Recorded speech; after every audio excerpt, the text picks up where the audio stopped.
SP investigation city doctor रज़ा तनवीर की हदायत पर शादबाग इन्वेस्टिगेशन पुलिस की बड़ी कार्रवाई।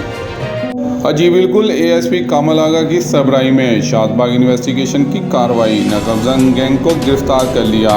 गिरफ्तार मुलजमान ने शहरी डॉक्टर बासत के घर से 40 तोले जेवर और 15 लाख रुपए चोरी किए थे। पुलिस ने जदीद टेक्नोलॉजी की मदद से नामालूम मुलजमान को ट्रेस करके माल मसरूका बरामद कर लिया।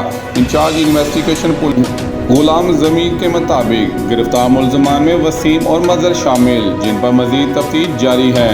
एसपी इन्वेस्टिगेशन सिटी डॉक्टर रज़ा तनवीर ने मीडिया से गुफ्तगू में बताया, शहरियों के जानो माल के तहफ़्फ़ुज़ के लिए दिन रात कोशिश हैं। एसपी इन्वेस्टिगेशन डॉक्टर रज़ा तनवीर की शादबाग इन्वेस्टिगेशन पुलिस को शाबाश।